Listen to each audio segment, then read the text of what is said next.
I was not myself last night, couldn't set things right with apologies or flowers.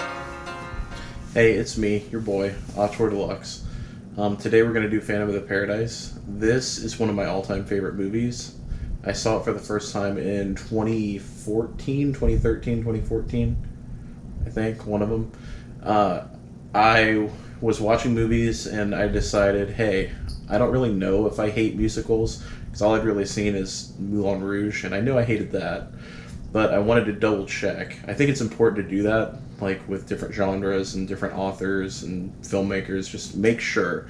Like, don't just assume you hate something and you're not into it. Because I've done that in the past. I did that with the Smiths. I really thought I hated the Smiths for years, and then I finally listened to the Smiths, and I love the Smiths. But yeah, musicals. I decided I needed to double check and make sure I hate them, and I watched a couple that were actually okay. Rocky Horror Picture Show is fine.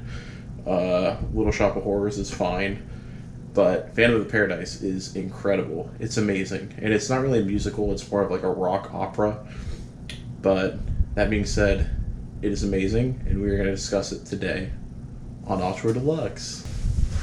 So how do you describe Phantom of the Paradise to somebody that hasn't seen it, doesn't know what it is? It's not a musical, but it is musical. It has music. It's kind of like a horror movie, but not scary. It's kind of campy. It is funny. It's got a good story. It's got like almost fairy tale kind of mythical ethos as far as the story goes. A lot of good and evil, those kind of things.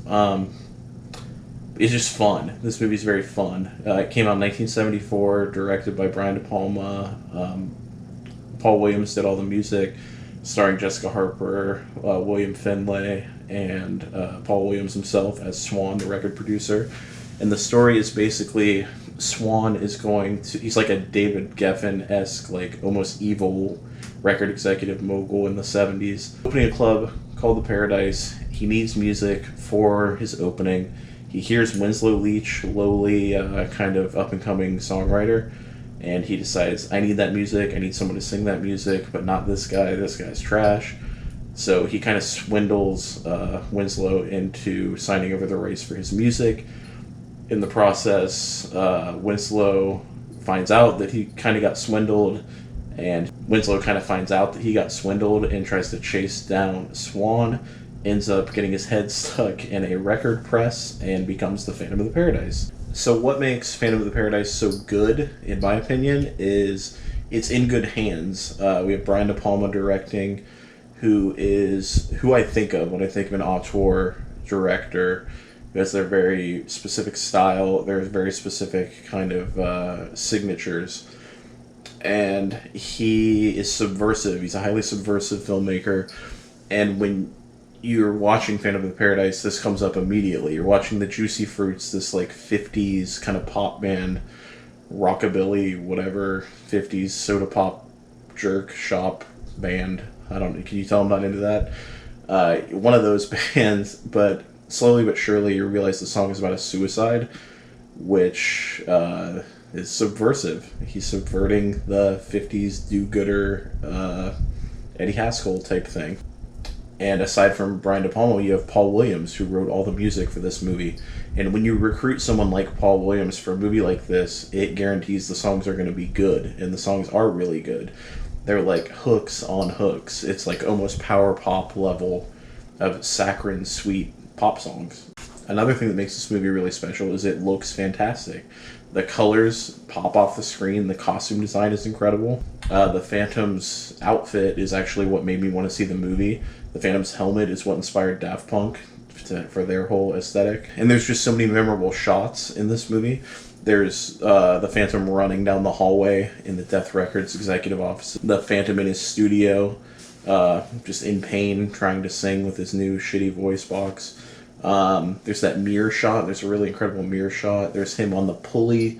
There's just the shot of Paul Williams as Swan, just like sitting back. I think he has a cigar in his hand, just looking like an asshole, which he is. There's like a very signature Brian De Palma shot where Finlay Winslow is becoming the Phantom, and he's the Phantom for the first time, and you see him walking, and people are horrified, and it's all in first person, which it fits into his voyeuristic kind of the way Brian De Palma does things. And also, there's this great homage to A Touch of Evil, which I'll full transparency, I've never seen, but that's a very famous, like, familiar shot with putting the bomb in the back of a car. And it's this great split screen. And the other thing that makes this movie so good is just the songs. It has great songs. I'm the last one to like music in anything other than on an album or watching a live performance. That was my least favorite thing as a kid. With a lot of kids shows, they're like, okay, here's a song. I hated the songs. Don't do the songs. Never do the songs. Just be funny, or it's fucking whatever kids shows do.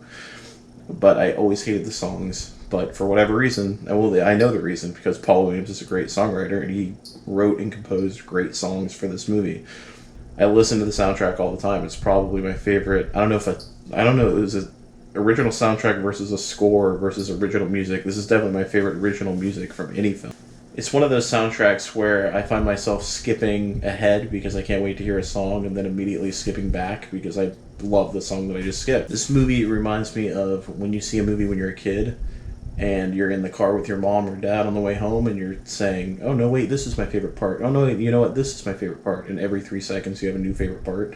I feel like that every time I watch this movie. And what makes it so special is that it could have so easily gone south. It could have so easily fucked up. It could have easily looked like a trauma film. It could have easily had horrible music. In the hands of anyone else, it really could have flopped. And I know success-wise, it's considered a flop, but has this great cult status for a reason. In different hands, it could have been really boring. Sometimes you watch like old 70s movies. I've been wanting to see Beyond the Valley of the Dolls for years, and I finally tried to watch it, and I couldn't get fucking 30 minutes into that thing. So there's a lot that could have gone wrong that didn't. So the lesson with Phantom of the Paradise for me is that it's a little Halley's Comet. Like, it is... the odds that I were to find this movie, the odds that this movie got made are so astronomical, than the odds that I found it, than the odds that I love it, and it's one of my favorite movies ever.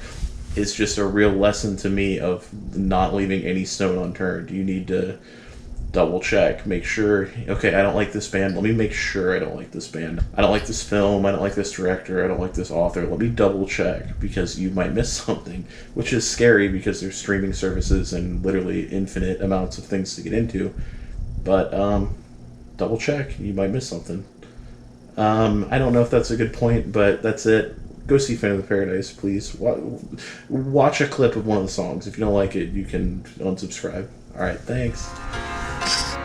I was not myself last night, couldn't set things right with apologies or flowers.